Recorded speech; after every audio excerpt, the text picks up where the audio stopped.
mag-photoshoot ni pre-pageant pictorial. Napalay usa nga mong ipabot kay mingat naman sa Villaba. Ako din si Marcos.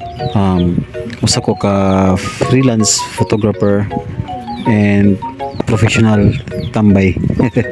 So by the way, karong buntaga iubanta mo sa ko ang journey ngadto sa may Kagnukot kay na may nagpa-booking sa tuwa o pre-pageant pictorial. So tara ubanta.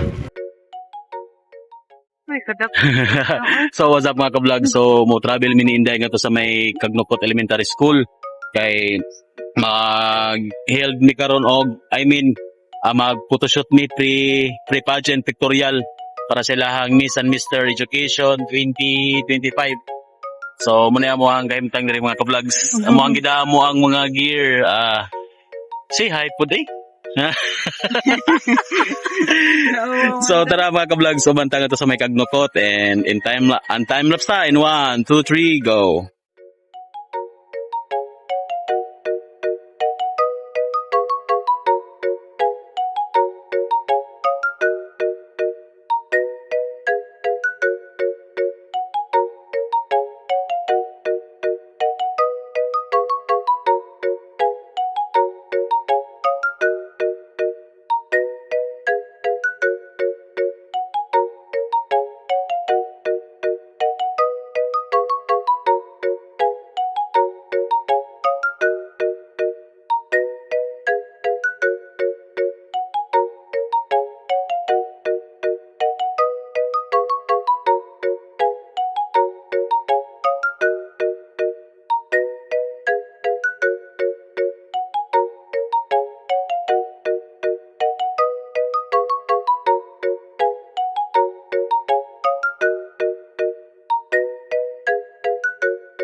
Magpapap.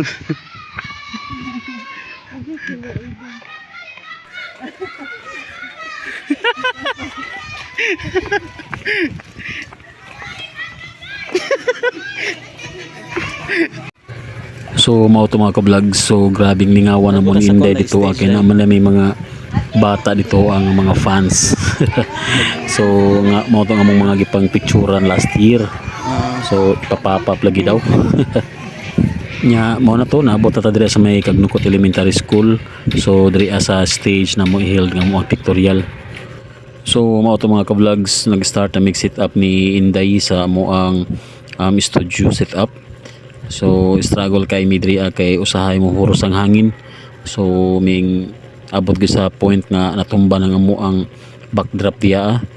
Do naa siya gamay nga gisi pero at least mapasalamaton mi nga gamay lang ang nagisi siya, wala siya naunsa. And ang amo ang flash ang iyahang panglock is na gasgas or na daot gid ang iyahang thread. Wa man gid hinon siya ingon nga na loose thread siya na lang siya gasgas ang iyahang thread. Nya dia ang portion is ako asang gitest na shot para ma check nako. So mao to mga ka-vlogs sa tumbang mo ang backdrop. Grabe king hangin ato kanang dapita dia. Nakumot siya pero at least mao lang i-damage, mapasalamaton gihapon kay dili kay dagog damage. So set up gyapon ko sa lighting, adjust na pud mi. Nya ako na nagipabugatan dia uban si Inday gipabugatan na mo ng mga standee dia para kung mahuros man ang hangin is dili na gid siya matumba. And same time mo kusog gihapon, so nahadlok jud ko nga basi matumba na pug utro ba basi usapay ma-damage. So mao to nga naka-decide ko dia nga ako na lang ginang butangag bato ang kada standee dia, standee sa light o standee sad sa ato ang backdrop. Nya by the way ang ako ang gigamit dia is ang strobe triopo. nga softbox, duha ka buok. So kung nakita niyo sa video mga ka-vlogs, mao na ako na nagipambutangan diha og mga bato. So wa may ko ka bantay nga ang ako aling unahon pag-shoot is ang mga kindergarten or ang mga grade 1 kutob grade 3, so mga mugbo man din sila. So ako nag-i-adjust diha ang ako ang lighting same sa tong camera angle ato sang gi-adjust diha. And thank you ko thank you sa kang Ma'am Excelsa kay grabe ka thoughtful no, gipadalang kitag lingkuranan diha para dili ta maglisod mga ka-vlogs.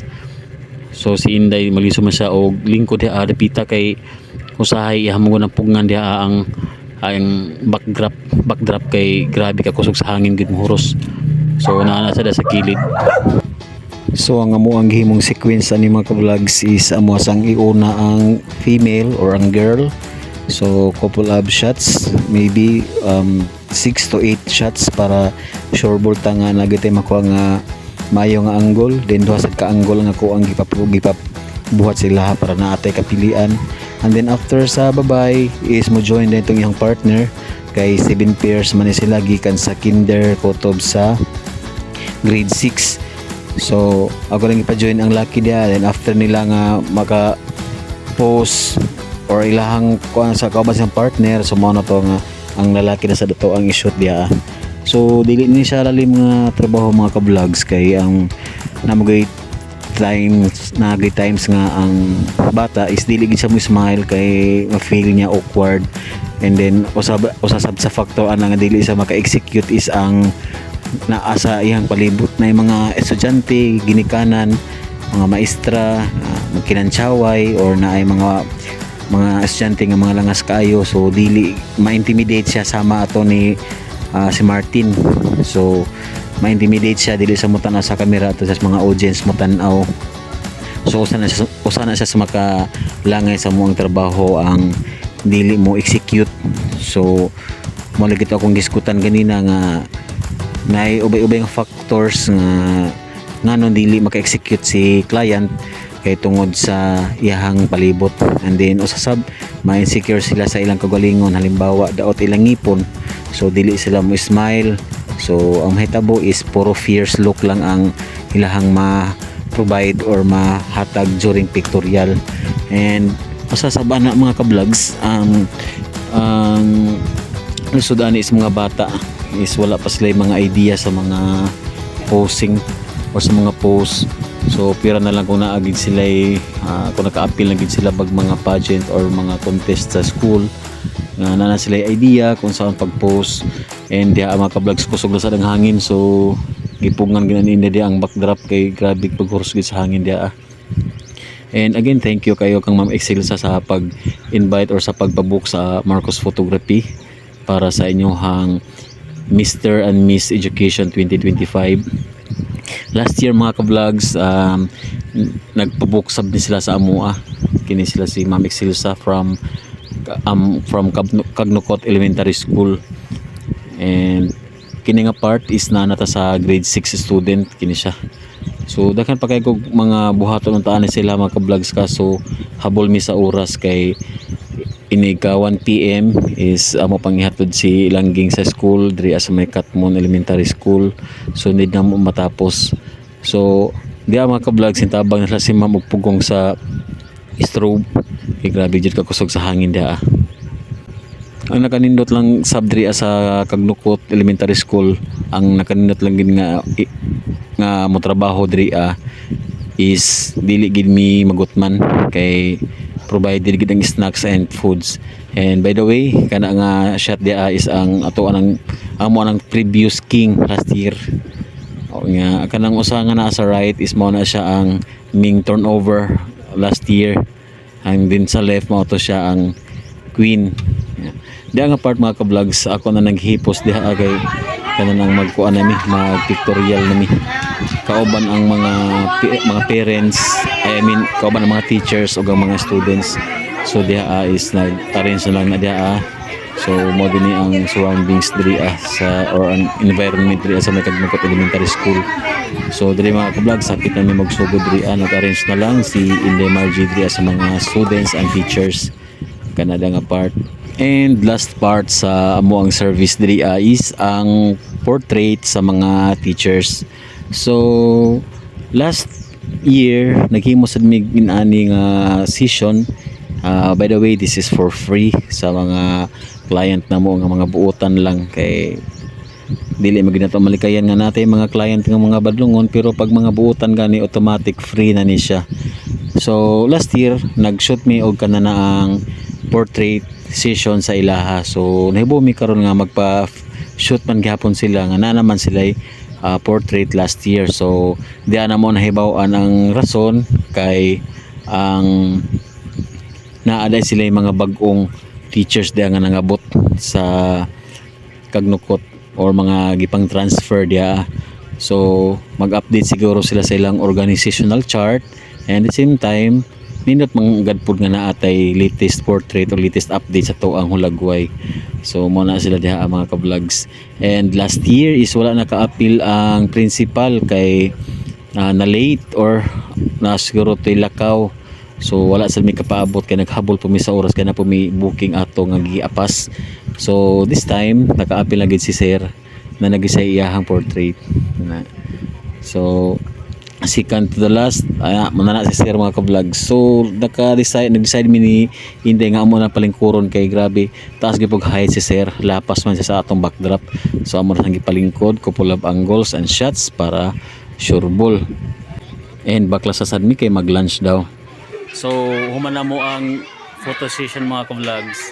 Naapalay usa nga mong ipabot kay mingat naman sa Villaba. So amo sa paboton pero among mga gamit amo sa sanggi baklas kay kusging hangin diri So muna akong kauban karon char. So mag-lunch daw miingon si ma'am Excelsa. So mo-take sa mig lunch, then after once moabot atong amo ang usa ka client proceed na mi sa mo ang last shoot. Lunch time mga ka-vlog. So mao ni ang ulam nga ilang gi-provide o lunch sa mua. Muna siya ang ilahang giandam. So lindot tayo and may pahabol pa nga balanghoy. Grabe kalami. Muna siya mga ka-vlogs. Tinunuan na siya mga ka-vlogs. So mo to mga ka-vlogs, humanami og shoot. So nagbaklas na lang mi diri sa mga gamit para mo proceed mi pa uli.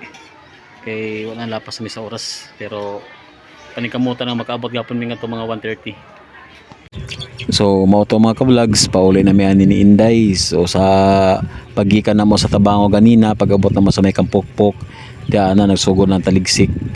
Plano gani unta ko mo urong kay grabe kusog-kusog na gisa, pero ako sang gilantaw ang sa unahan hayag man sad. So kung na-notice niyo sa video na to ganina na ay medyo fog or kana na ang moist ang ato ang camera kay tungod to sa taligsik nga na taktak nga to sa ato ang lens sa atong camera mo to nga na ay fog or moisture. Mapasalamaton kay ko sa mga teachers sa Kagnukot Elementary School sa continuous nga pag-share sa inyong blessings diri sa Marcos Photography sa pagpabook para sa inyong mga events diha. So thank you kayo so much mga teachers and faculty and staff diha sa Kagnukot Elementary School. And salamat po kayo sa mga tao nga aming salig sa mua. O ikaw kung abot ka diri karon sa point sa tong video, so basin ganahan ka mag-follow, like and subscribe or comment down below or ring the bell notification below para updated ka kung naatay bagong uploads para sa mo growing ato ang channel.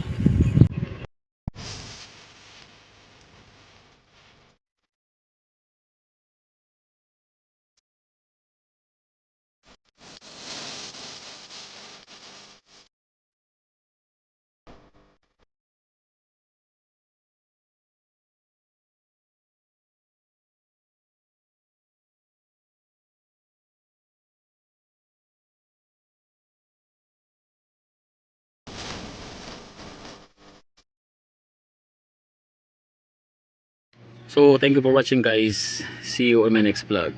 Bye bye.